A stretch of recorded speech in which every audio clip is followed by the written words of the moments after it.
كل فعل يراد به التقرب إلى الله عز وجل وهو خلاف السنة فهو بدعة ضلالة.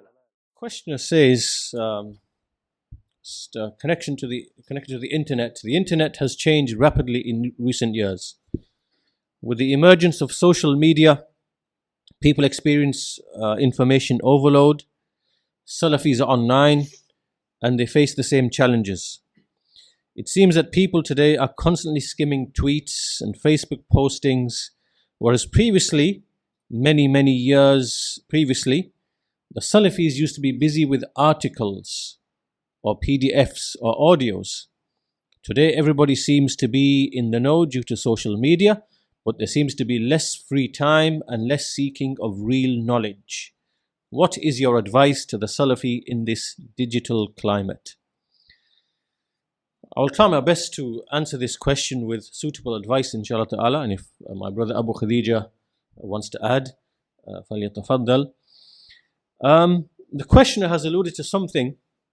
If you go back 20 years, in the early days of the internet, there were issues that were happening in that time. The Ikhwan al-Muslimun, the Qutbiyya, the Sururiyya, who were upon the madhab of the Khawarij, they were present, the ideology was present. And likewise the Jahmiyyah, the Ash'aris, the Maturidis, the Mu'tazilis and other than them, they were starting to appear on the internet. So in that time, what used to happen was that the Salafis who were involved in the da'wah, they would write articles, refutations, translations of the statements of the scholars, of the statements of the Salaf, refuting these ideas. And these refutations would be extensive, these writings would be extensive. 20 pages, 30 pages, 40 pages, 50 pages, 100 pages.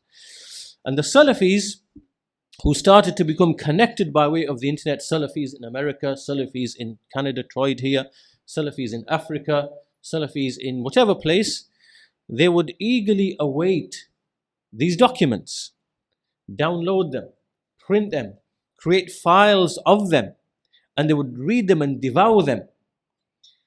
So from that time, as we move and we see the internet progressing and changing its form and the way it is used, till we come to this time of ours today, we see something completely different. We see the YouTube generation and the Facebook generation and the Twitter generation and the social media microblogging generation, where basically instead of your attention being focused upon one thing or one topic or one issue, your mind is scattered in 100, if not 1,000 different directions.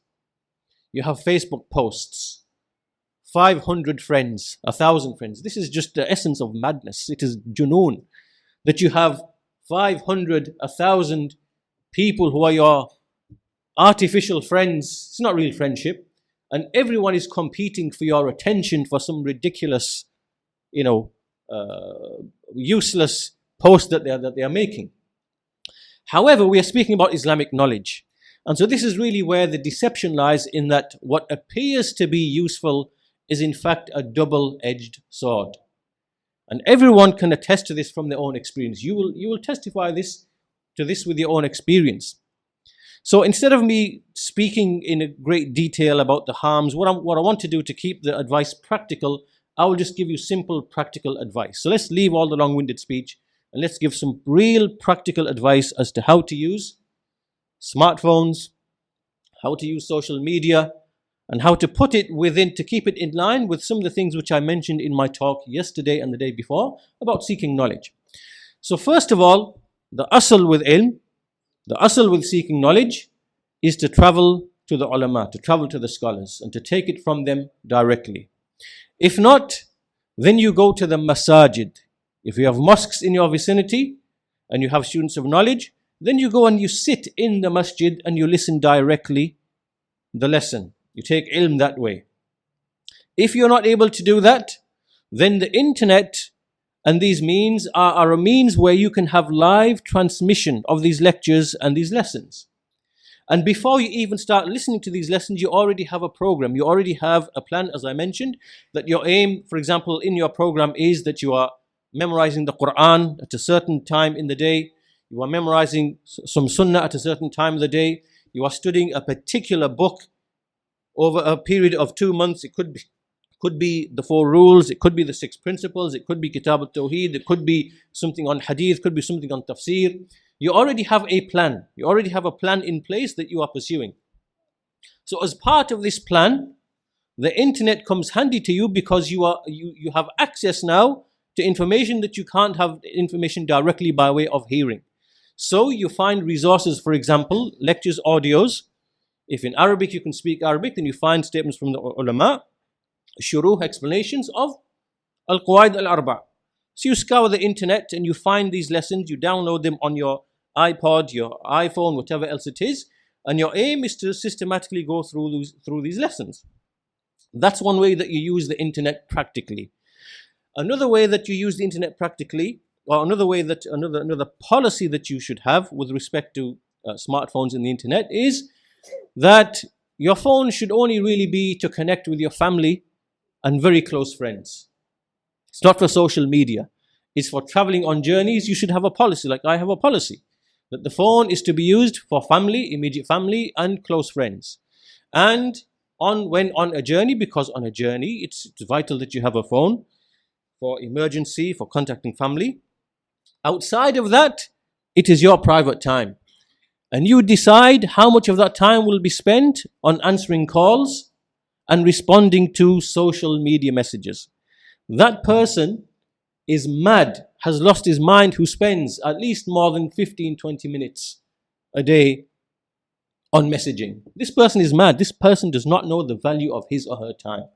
I mentioned in the very first talk the value of time, the value of life. So you should have a policy that at a specific time of the day, I will check my WhatsApp or whatever else it is that you're using. I will check those messages outside of what you use to communicate with your close relatives or friends or family, whatever else it is.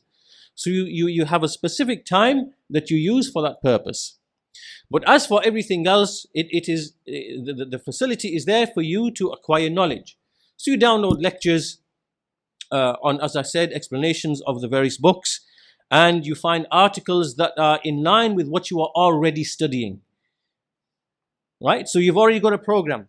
You're going on the internet.